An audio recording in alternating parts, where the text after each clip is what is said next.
آیا ہے ساتھ رحمت رمضان کا مہینہ، کھلایا ہے ساتھ رحمت رمضان کا مہینہ، لایا ہے ساتھ رحمت رمضان کا مہینہ، کتنا کتنا کتنا خوبصورت رمضان کا مہینہ، کتنا خوبصورت رمضان کا مہینہ۔ اور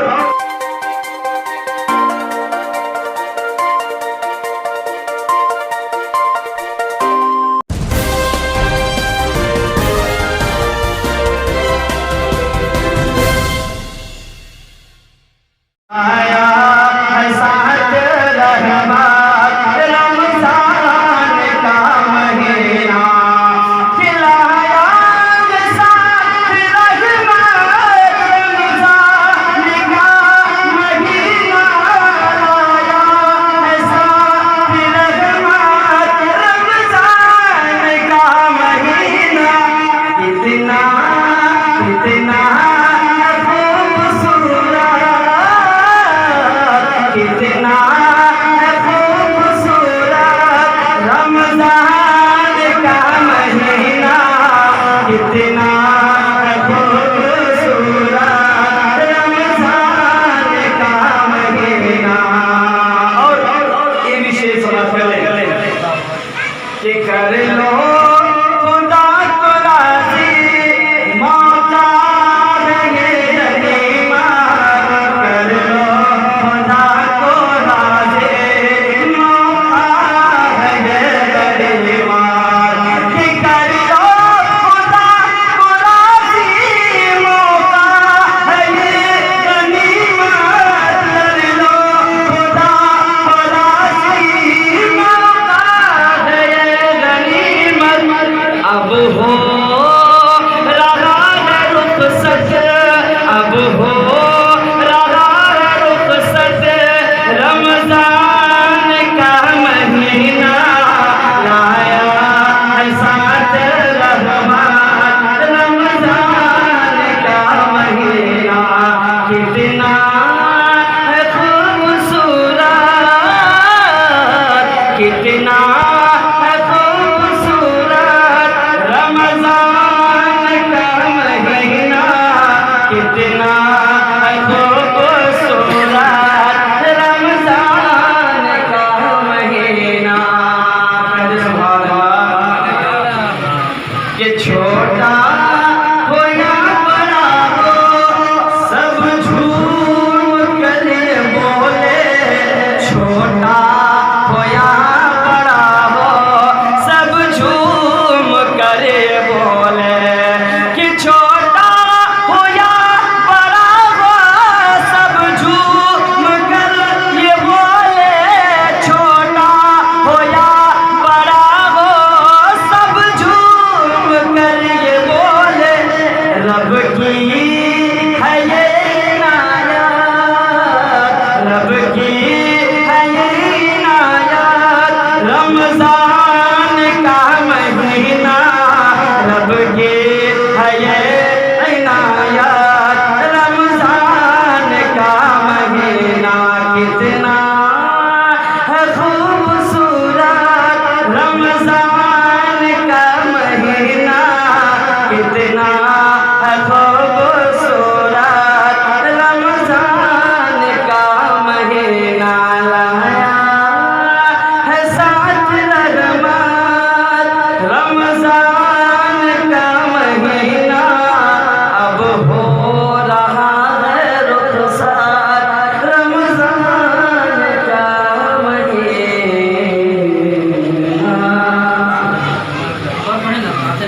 رہی بات کہ جب اکٹھے لوگ جہاں پر چند لوگ اکٹھے ہو کر قرآن پاک پڑھتے ہیں اور قرآن پاک سنتے ہیں تو اس کے بارے میں کیا فضیلت آئی؟ حدیث پاک ہے، مشکات شریف میں بھی یہ حدیث موجود ہے، اور صحیح ہے اور صحاح میں بھی یہ حدیث موجود ہے. اللہ کے رسول صلی اللہ علیہ وسلم کیا فرماتے ہیں اس میں اس چیز کو. اللہ کے رسول صلی اللہ علیہ وسلم ارشاد فرماتے ہیں مجتمع قوم فی بیت من بیوت اللہ یتلون کتاب اللہ ویتدارسونہ بینہم الا نزلت علیہم السکینہ وغشیتہم الرحمۃ وحفتہم الملائکۃ. سبحان اللہ. اللہ کے رسول صلی اللہ علیہ وسلم نے ارشاد فرمایا کہ جس جگہ پر چند لوگ اکٹھے ہو جائیں, سبحان اللہ, جس جگہ پر چند لوگ اکٹھے ہو جائیں اور اکٹھے ہونے کے بعد قرآن پاک سنیں اور سنائیں, سبحان اللہ, سنیں اور سنائیں, پڑھیں اور پڑھائیں, تو اللہ کی طرف سے کتنی بڑی رحمت کا نزول ہوتا ہے اور کیا اجر ملتا ہے. رسول اللہ فرماتے ہیں الا نزلت علیہم السکینۃ, جس جگہ لوگ جمع ہو جائیں قرآن پاک پڑھنے اور پڑھانے کے لیے, سننے اور سنانے کے لیے, تو اللہ کی طرف سے ان پر سکینہ نازل ہو جاتا ہے. جی ماشاء اللہ, آج کی یہ محفل تھی. یہاں پر 10 روزہ قرآن پاک کے تراویح کا اہتمام کیا گیا تھا جی, اور الحمدللہ مجھے اس میں انوائٹ کیا گیا تھا ہمارے جناب علی رضا صاحب کی طرف سے, اور جب انہوں نے مجھے انوائٹ کیا تو میں بخوشی یہاں تشریف لایا, اور ماشاءاللہ یہاں کی مجلس دیکھ کر مجھے کافی خوشی ہوئی کہ انہوں نے اس مدرسہ دارالقرآن فیضان تاج الشریعہ میں اس تراویح کا اہتمام کیا, اور ہمارے حافظ صاحب نے بہت اچھے طریقے سے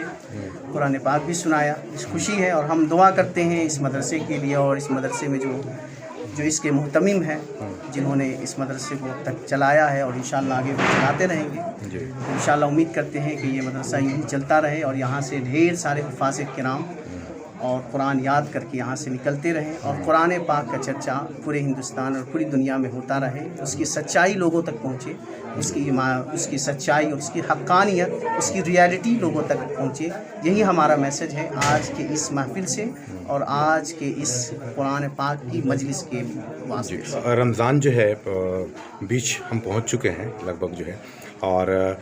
یہ مہینہ بہت پاک اور برکت والا مانا جاتا ہے, اور اس میں بھی تراویح بہت ہی مطلب اگر رمضان کا دل کہیں تو تراویح مانی جاتی ہے, اور بہت ہی ایک سب لوگ اداس ہو جاتے ہیں جب تراویح پوری ہوتی ہے یا ختم ہوتی ہے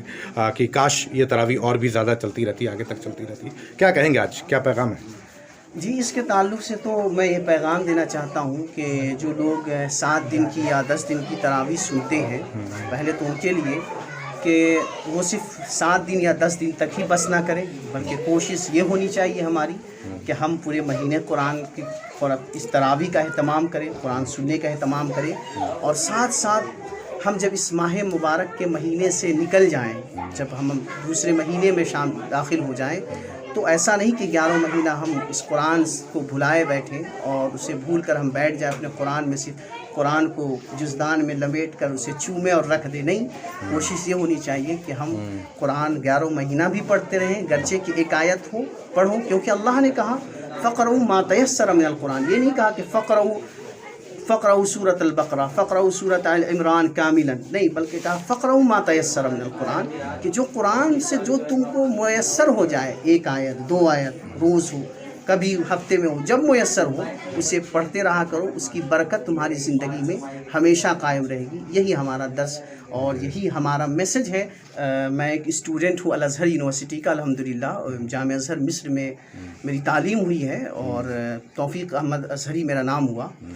تو لیکن جو میں نے وہاں تعلیم حاصل کی ہے, یقیناً یہاں سے کچھ ڈیفرنٹ حاصل کی ہے, اور یقیناً میں نے کچھ الگ وہاں مجھے حاصل کرنے کو ملا. وہ یہاں سے مجھے وہ درس جو ملا میں آپ کو دینا چاہتا ہوں کہ وہاں الحمدللہ ہمیں یہ سکھایا گیا کہ پوری امت کے لیے اور پوری انسانیت کے لیے دعا کرنی چاہیے. خاص طور سے جب آپ بابرکت مہینے میں ہوں تو پوری انسانیت کے لیے دعا کریں. آج پورے ملک کے لیے کیا آپ نے دعائیں کی؟ جی الحمدللہ ہم نے یہی دعائیں کی. سب سے بڑی بات بتا دوں, جس مدرسے کے وضع میں آج تراویح 10 دن کی تراویح کی گئی, آج 10 دن میں الحمدللہ قرآن شریف مکمل کیا گیا, اور میں شکر گزار ہوں حضرت توفیق بھائی اور لوگوں کی جو سنت والجماعت کے لوگ ہمارے ساتھ مل کر آئے، ساتھ مل کر تراویح پڑھے، ان کی مبارکباد کے ساتھ ایک بات کہہ دوں کہ مدرسہ دارالقرآن فیضان الشریعہ میں نے چالو کیا 6 مہینہ ہوا، 6 سال سے الحمدللہ میں نے کوشش کیا سے کم غریب بچوں کو یہاں لایا جائے، یتیم بچوں کو رکھا جائے اور پڑھایا جائے، کیونکہ ابھی کے دور میں دین کے طرف بہت کم لوگوں کا ذہن مائل رہتا ہے، زیادہ تر دنیا کی طرف مائل رہتا ہے، لیکن ہم نے سوچا چلو قرآن کو عام کیا جائے اور قرآن کے ساتھ ساتھ محبت عام کیا جائے، کیونکہ محبت میرے سرکار مدینہ صلی اللہ علیہ وسلم کا سب سے اہم فریضہ ہے۔ میرے سرکار نے محبت کے بنیاد کو ایسا رکھا کہ جو غیر سے بھی محبت، دشمن سے بھی محبت، دوست سے بھی دشمن، سب سے محبت کرتے تھے، تو ہم ان کی امت ہے، ہم سرکار کی امت ہے، تو ہم کیوں نہ کسی سے محبت کریں، ہم سب کے لیے دعائیں کرتے ہیں، سب کے لیے خیر کرتے ہیں، کیونکہ رمضان المبارک جیسا مہینہ، اس مہینے میں ہم دعا نہ کریں، کیونکہ یہ مہینہ ہی عبادت والی مہینہ ہے، خود خدا کا مہینہ ہے، اور اس خدا کے مہینے میں ہم دعا نہ کریں، ہم اپنے لیے دعا نہ مانگیں تو کس کے لیے مانگیں؟ آپ مجھے یہ بتائیے کہ آپ کے ہاں بہت سارے غریب بچے پڑھتے ہیں، اور آپ کے یہاں کیا بہت سارے مدرسوں میں پڑھتے ہیں، جتنے بھی آپ کہیں بھی کم سے کم بھارت میں تو میں نے دیکھا ہے، اس میں زیادہ تر غریب بچے پڑھتے ہیں، ان کے کھانے کے لیے نہیں ہوتا ہے، ان کے پہننے کے لیے ٹھیک سے نہیں ہوتا ہے، صرف ٹوٹی ہوئی چٹائی پہ بیٹھ کر کے قرآن شریف پڑھتے ہیں، مصلے پہ بیٹھ کے پڑھتے ہیں۔ تو یہ اپنے آپ میں کہ بہت سارے لوگ پالے جاتے ہیں، بچے پلتے ہیں یہاں پہ اور ایجوکیٹ بھی ہوتے ہیں، اور اس کے بعد جو ہے پھر آگے ترقی بھی کرتے ہیں، اور جا کر کے وہ بے شک 8,000 ملتا ہو، 10,000 ملتا ہو، جا کے وہ کمانے کے لائق بن جاتے ہیں۔ لیکن کیا آپ لوگ اس کے بعد جو ہے کیا انگلش کے لیے بھی بچوں کے لیے، تاکہ جو ماڈرن ایجوکیشن ہے، جو دنیاوی ایجوکیشن ہے، اس کو کس طریقے سے آپ بچوں کے اندر میں ڈالنا چاہتے ہیں یا ڈال رہے ہیں، یا کیا اس کے لیے کچھ پلان ہے آپ کے پاس میں؟ الحمدللہ ثم الحمدللہ صرف اور صرف ہم لوگ اردو اور عربی کے لیے نہیں ہیں، ہم لوگ آل سبجیکٹ الحمدللہ ہر مدرسے حضرات نے اب ہر سبجیکٹ دینا شروع کر دیا، کیونکہ ابھی کے دور میں امامت کہیں بھی جا کر کوئی عالم بن جائے، حافظ بن جائے، امامت کرے 10,000 8,000 گزارا نہیں ہوتا ہے نا۔ اسی کو ہم لوگ اس لیے ایجوکیشن جو دیتے ہیں، تاکہ بچہ اگر پڑھائی کر لے، تعلیم حاصل کرے، دنیاوی اور دینی اور اخروی دونوں حاصل کر لے، تو وہ دنیا کے لیے بباس نہیں، دنیا کے لیے اپنے مضبوط پیلر کھڑا کر سکتا ہے نا۔ کیونکہ وہی وجہ ہے کہ آج ہمارے اندر علم صرف قرآن کا، صرف دین کا علم ہی نہیں سیکھنے کا حکم دیا گیا، ہمارا اسلام تو سب چیز سیکھنے کا دیا کہ ہر علم آپ حاصل کر سکتے ہیں، لیکن یہاں دیا جا رہا ہے ماشاءاللہ۔ جی، میں یہ جاننا چاہتا ہوں کہ جس طرح سے آپ لوگ ایجوکیشن دے رہے ہیں، اس میں اگر اسکل ڈیولپمنٹ کی چیزیں اگر آپ لوگ جوڑ لیں تو کتنا اچھا رہے گا، بیٹر رہے گا بچوں کے لیے، اور دوسری چیز عوام سے کیا اپیل کرنا چاہیں گے غریب بچوں کے لیے، دونوں چیز کا جواب مجھے بتائیں۔ میں ماشاءاللہ الحمدللہ یہ کام جوڑنا کیا ہے، آلریڈی چل رہا ہے، کیونکہ یہاں سے بچے پڑھانے کے بعد ہم لوگ شروع کیا کہ بھائی کم سے کم کوئی ٹیکنیکل حاصل ہو، جی، کوئی بھی ہنر ہونا چاہیے، اور ابھی صرف عالمے تک محدود نہیں ہے، آدمی چاہتا ہے کہ پروفیسر کے ساتھ ساتھ کوئی ایسا ٹیکنیکل حاصل کرے، چاہے میکینیکل بنے، چاہے کوئی کمپیوٹرائز بنے، چاہے کوئی بھی انجینئر بنائے، یعنی کوئی بھی چیز سے آدمی چاہتا ہے، ہو بھی رہا ہے ماشاءاللہ ہمارے، جی الحمدللہ ہم لوگ کر بھی رہے ہیں، اور یہاں ہی مشن بھی ہے۔ اس لیے گزارش ہے لوگوں سے کہ وہ لوگ زیادہ سے زیادہ اس غریب ایسے مدارس، ہمارے جیسے بہت سارے مدارس ایسے ہیں جس میں غریب بچے پڑھتے ہیں، تو ضرورت مندوں کو جو ہے تعاون فرمائے، ہے نا۔ اور الحمدللہ اپنے مدرسے کے لیے زمین کی مطلب چل رہا ہے پوچھ تاچھ، ابھی کرائے پہ ہم دکان مدرسہ چلا رہے ہیں۔ میں یہ کہنا چاہتا ہوں کہ آپ مدرسہ دارالقرآن فیضان الشریعہ میں بہت ضرورت ہے، اور کیونکہ ہمارے بہت سے لوگ ہیں یہاں موجود ہیں، سب لوگ جان رہے ہیں کہ میں کافی دنوں سے کبھی یہاں کبھی وہاں کر رہا ہوں، لیکن اب جب تک دیکھیے ایک جگہ مقام نہیں ملے گا، ایک جگہ ٹھہراؤ نہیں ملے گا، بچوں کو اچھی تعلیم نہیں ملے گی، اب یہاں سے وہاں جاتے جاتے بہت پریشانی ہوتی ہے۔ اس لیے میں عوام سے اپنے درخواست کرتا ہوں، گزارش کرتا ہوں، کہ اپیل کرتا ہوں کہ وہ مدرسہ پر دھیان دیں، کیونکہ یہ مدرسہ الحمدللہ یہی مدرسہ ہے، کیونکہ مدرسے سے ہیں امام پیدا ہوتے ہیں، مدرسے سے عالم دین پیدا ہو کر آج رہبر بنتے ہیں، رہنمائی کرنے والے بنتے ہیں۔ اس لیے